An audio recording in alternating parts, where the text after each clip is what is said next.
السلام علیکم ورحمۃ اللہ وبرکاتہ۔ بسم اللہ الرحمن الرحیم۔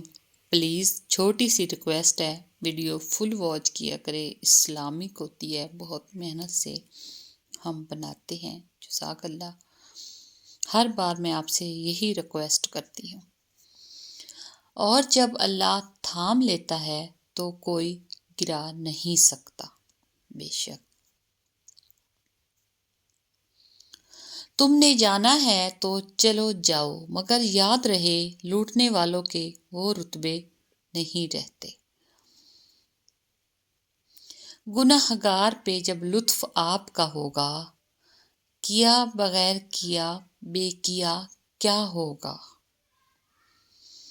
جب درود پاک آپ صلی اللہ علیہ وآلہ وسلم کی محبت میں پڑھا جاتا ہے تو اللہ پاک قد تمام کام سنوار دیتا ہے، ناممکن کو ممکن کر دیا جاتا ہے، اور تمام معاملات اللہ پاک غیب سے پورے فرما دیتا ہے۔ تو بس درود کو اپنا وظیفہ بنا لیں۔ کل کی فکر مت کرو، جس اللہ نے آج تک سنبھال رکھا ہے وہ کل بھی تمہیں سنبھال لے گا، بس اپنے اللہ پر بھروسہ رکھو۔ بیری کا درخت کاٹنے والے پر لعنت۔ رسول اللہ صلی اللہ علیہ وآلہ وسلم نے فرمایا، بیر کا درخت کاٹنے والے پر لعنت بھیجی ہے۔ نبی کریم صلی اللہ علیہ وآلہ وسلم عشاء کی نماز کے بعد باتیں کرنا ناپسند فرماتے تھے۔ سبحان اللہ۔ نبی کریم صلی اللہ علیہ وآلہ وسلم نے فرمایا، مدینہ منورہ کے راستوں پر فرشتے پہرا دیتے ہیں، نہ یہاں طاعون آ سکتی ہے اور نہ دجال آ سکتا ہے۔ جس طرح ہر رات کے بعد صبح ہوتی ہے، اسی طرح ہر دعا کے بعد اللہ کا کن ہوتا ہے۔ وہ خواہشیں سنتا سب کی ہے، لیکن عشق رسول کے لیے چنتا کسی کسی کو ہے۔ دو باتوں کی وجہ سے اکثر لوگ آزمائش میں ڈالے جاتے ہیں، ایک تندرستی اور دوسرا بے روزگاری۔ رسول اللہ صلی اللہ علیہ وآلہ وسلم نے فرمایا، کسی مصیبت زدہ شخص کو دیکھ کر یہ دعا پڑھ لینے والا ہمیشہ کے لیے اس مصیبت سے محفوظ ہو جائے گا۔ جس کی قسمیں میرا رب کھاتا ہے، کتنی دلکش میرے محبوب صلی اللہ علیہ وآلہ وسلم کی صورت ہوگی۔ سبحان اللہ۔ نیند کو عبادت بنانے کا آسان طریقہ یہ ہے کہ آپ باوضو سو جایا کریں۔ عاشق وہ نہیں جو ہر دم یار کی طلب میں رہے، عاشق وہ ہے جو دل کو یار کا حرم جانے۔ رکھوں میں کیوں نہ آپ کی محبت سنبھال کر، بچتا ہی کیا ہے روح کو تن سے نکال کر۔ رسول اللہ صلی اللہ علیہ وآلہ وسلم نے ارشاد فرمایا، تم میں سے بہتر وہ ہے جو قرآن سیکھے اور سکھائے۔ نرم مزاج کے بارے میں نبی کریم صلی اللہ علیہ وآلہ وسلم نے فرمایا، میں نے تمہیں اس آدمی کو پہچان بتاتا ہوں جس پر جہنم کی آگ حرام ہے اور وہ آگ پر حرام ہے۔ یہ وہ آدمی ہے جو نرم مزاج، نرم طبیعت ہو اور نرمی سے بات کرنے والا ہو۔ رسول اللہ صلی اللہ علیہ وآلہ وسلم نے فرمایا، مرغ کو گالی نہ دو چونکہ وہ نماز کے لیے جگاتا ہے۔ یا اللہ، اس پیارے دن کے صدقے ہماری پریشانیوں کو دور فرما دے۔ آمین ثم آمین۔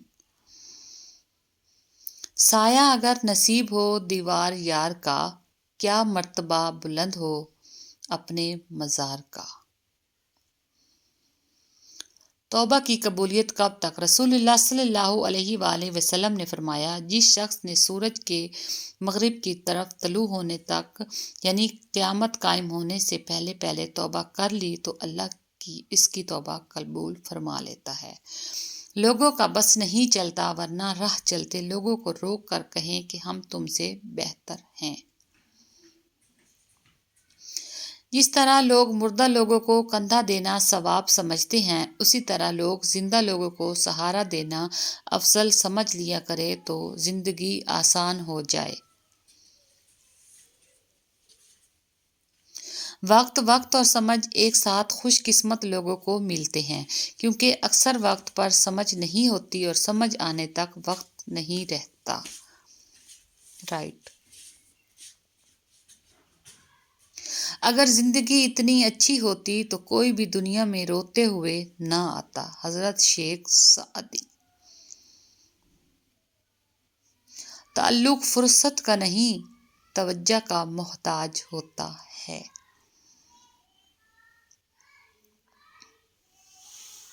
حضرت علی، کبھی تم دوسروں کے لیے دل سے دعا مانگ کر تو دیکھو، تمہیں اپنے لیے دعا مانگنے کی ضرورت ہی نہیں پڑے گی۔ حضرت علی، انسان اپنی دعاؤں سے ہی اپنا مقدر لکھتا ہے، اور انسان کی دعائیں ہی انسان تک وہ سب کچھ لے آتی ہیں جو اس کے نصیب میں بھی نہیں لکھا ہوتا۔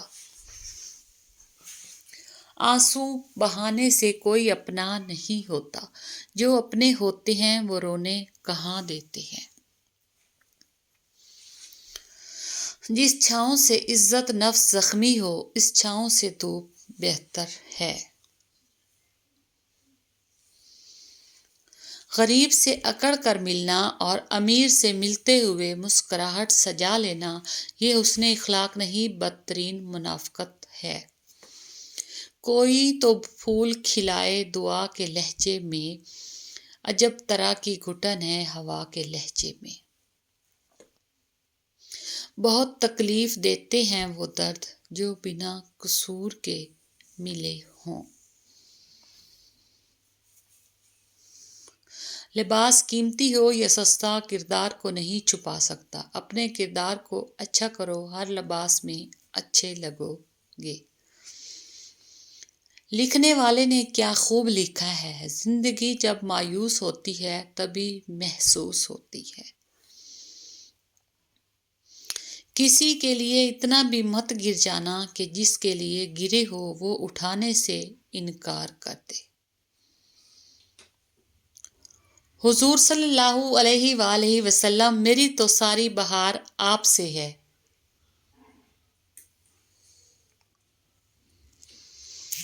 دکھائی جائے گی محشر میں شان محبوبی، کہ آپ ہی کی خوشی آپ کا کہا ہوگا۔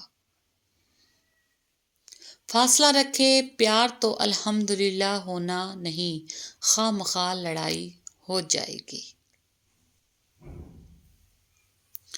عشق سے طبیعت نے زیست کا مزہ پایا، درد کی دوا پائی، درد بے دوا پایا۔ عورت جیسے جیسے ترقی کر رہی ہے ویسے ویسے فحاشی پھیل رہی ہے۔ گھر کا مرد ظالم بنتا جا رہا ہے اور باہر کا مرد ہمدرد بنتا جا رہا ہے۔ ایک تلخ حقیقت۔ جس طرح لوگ مردہ لوگوں کو کندھا دینا ثواب سمجھتے ہیں، اسی طرح لوگ زندہ لوگوں کو سہارا دینا افضل سمجھ لیا کریں تو زندگی آسان ہو جائے۔ رائٹ۔ اللہ کے لیے جینا انسانوں کے لیے مرنے سے بہت بہتر ہے۔ Thanks for watching. جزاک اللہ۔ پلیز ویڈیو فل واچ کیا کریں۔